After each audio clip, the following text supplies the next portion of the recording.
Baik, 1 jam yang lalu saya dapat pertanyaan dari Mas Frankie Herlambang. Kalau pakai microservice gambarnya seperti apa, Pak? Apa benar pakai microservice lebih mudah untuk handle traffic tinggi?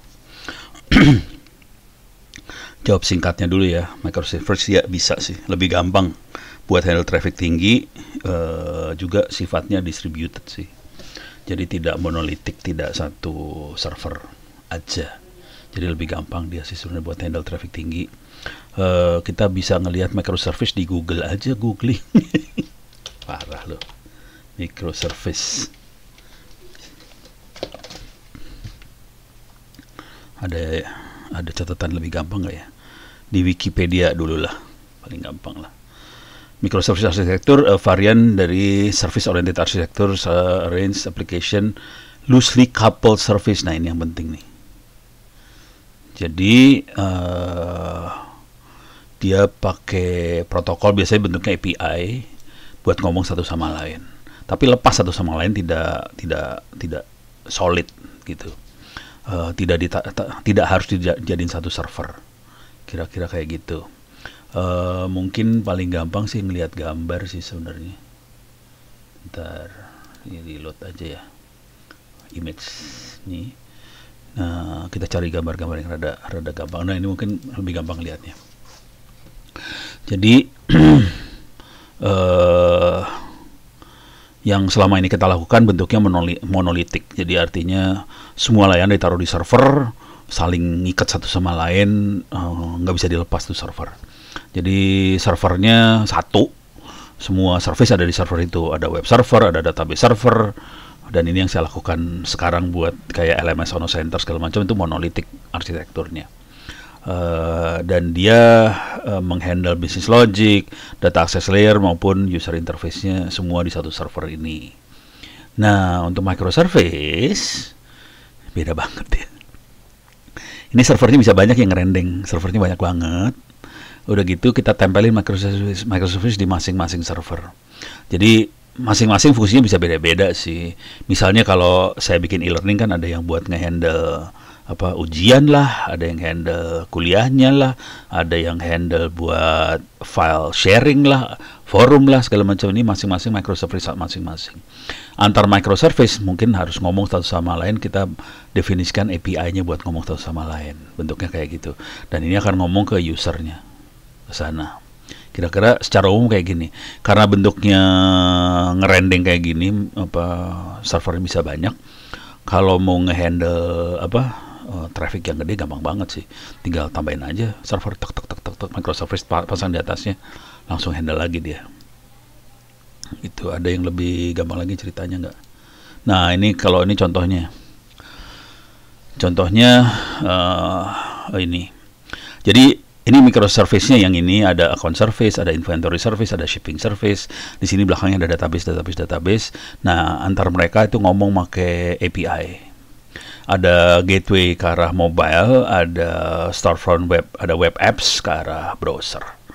Jadi mainannya gini banget. Oke. Ini lepas satu-satu sih, masing-masing lepas. Servernya bisa bisa beda server semua. Jadi ini microservice kira-kira gitu.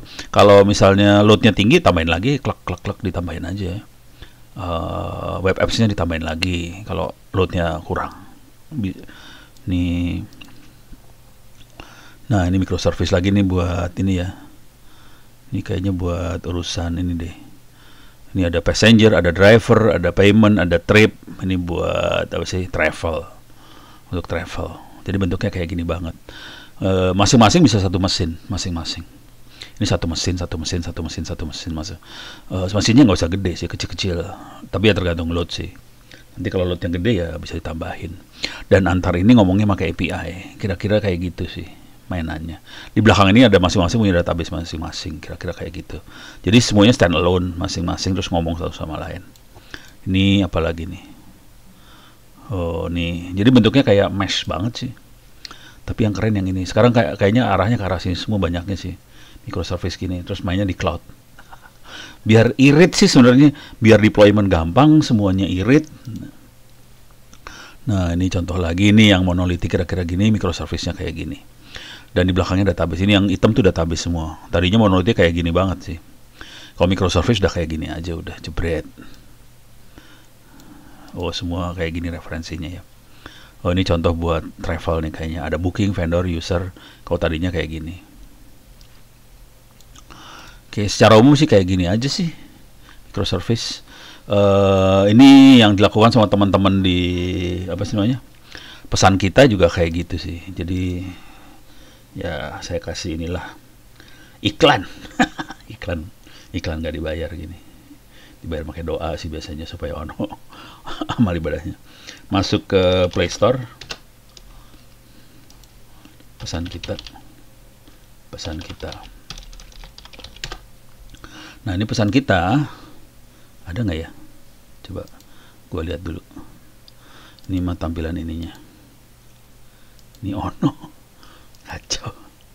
Oh, dia nggak ngasih lihat.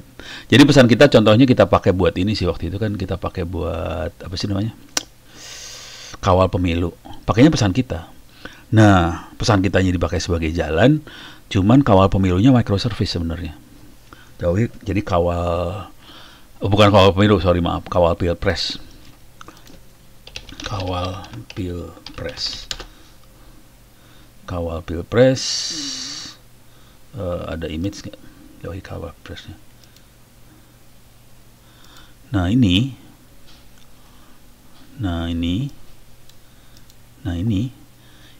makanya pesan kita, tapi kan aplikasi yang ngomong nih sekarang. Jadi ada ini nggak bisa digedein lagi ya, nggak bisa digedein lagi nih ya, nggak bisa digedein. Nah, ini bentuknya aplikasi kawal pilpres. Jadi itu microservice sebetulnya, jalan di atas platform pesan kita yang secure. Jadi teman-teman pesan kita tuh cara berpikirnya gini, kita bikin platform secure dulu. Setelah platformnya aman, secure, udah di atasnya bisa aplikasi apa aja kita install. Tapi bentuknya microservice sebetulnya, bukan aplikasi server gede banget, enggak. Bentuknya microservice, dan karena jalannya udah kita jamin aman duluan, kita rada lebih relax di aplikasi yang di atasnya. Karena serangan jadi lebih sedikit sih sebenarnya.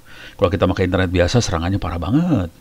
Jadi makanya waktu itu kawal pilpres sebenarnya kita uji nyali sih. Uji coba, bisa nggak kita bikin platform buat ngawal pemilu yang horor banget itu, supaya bisa aman. Dan terbukti ini yang paling aman sih sebenarnya, di antara yang lain. Yang ini paling aman. Soalnya bukannya apa-apa, hackernya nggak tahu namanya pesan kita, kan nggak tahu hackernya. Ya udah, selamat semua. Gitu. Jadi kira-kira itu contoh aplikasi. Tapi teman-teman kemarin sempat bikin macam-macam sih. Ada kawal pilpres, ada yang buat apa lagi ya. Pokoknya ada beberapa lah. Ada pasar kita lah, ada apa segala macam. Jalan di atas ini. Contoh lain yang mungkin akan menarik misalnya adalah mobile banking. Jadi mobile banking bisa running di atas ini sebagai microservices sebenarnya.